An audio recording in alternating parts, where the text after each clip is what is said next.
Ayan, okay na. Ito na yung kabuuhan na nakuha nating kahoy, oh. Ayan. Paano yan? Uwi na tayo.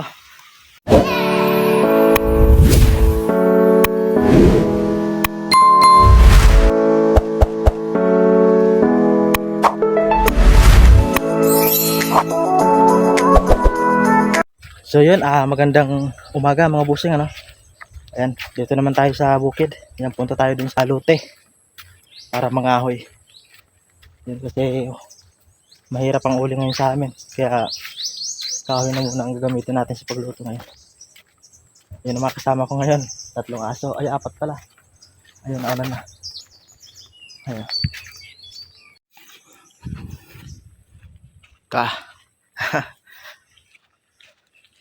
Ayun yung nagpaampon sa amin na bago. Ito, may private na resort.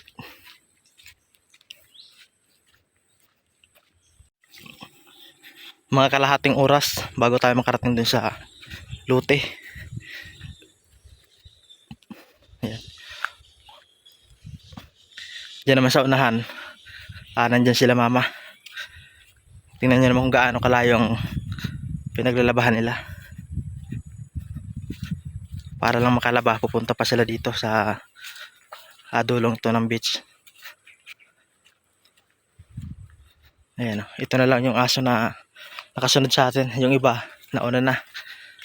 At si Negro naman, nahuli. Ayan si Negro. Ayan. Ito naman yung isa. Bale, 4 din na asong kasama natin mga kagala. Ayan, ito lang yung dalawa. Si Negro, ayun, nahuli pa.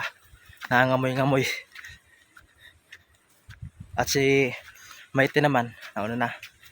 Baka pumunta doon kila mama. Naglalabad yan sa unahan. Yun, ito na yung kukunin natin na kahoy. Ayan, oh, minunga. Ayan, may nakuha na tayong konti. Kunin natin na yung nasa baba. Ayan.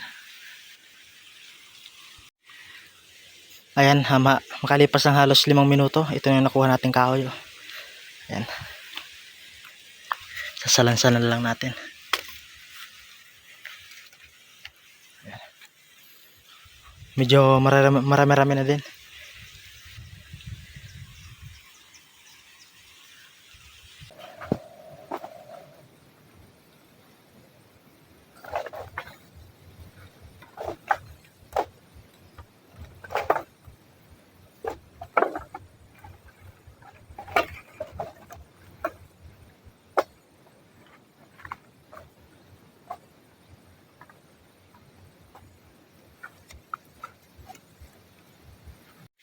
Ayan, okay na. Ito na yung kabuuhan na nakuha nating kahoy, oh. Ayan. Paano yan? Uwi na tayo. Ayan, uwi na tayo mga kagala. Nakakuha na tayo ng kahoy. Ayan. Kasi, yan. Sakit na sa katawan yung init. Magluluto pa tayo pagdating. Kaya tara, uwi tayo. Let's go! Uwi na! Kasi magluluto pa tayo pagdating. Ito yung panggatong natin, oh. Minunga.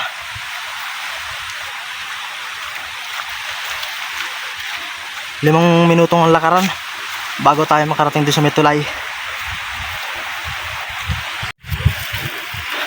Pero yung daanan, malinis. Hindi gaano matarik. Papunta to dito sa beach, itong daan na to. Kaya lang hindi pa pinapadaanan kasi hindi pa simentado yung ibang parte na may tubig.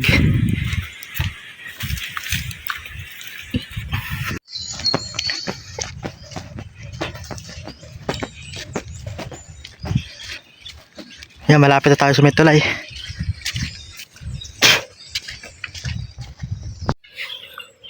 Pahinga muna. Nandito tayo sa bungad ng beach. Grabe, ang sakit sa katawan.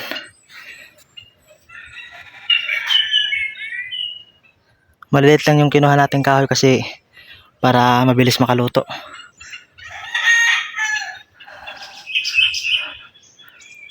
Dito tayo sa Metulay, oh. Grabe, sobrang init. Low tide.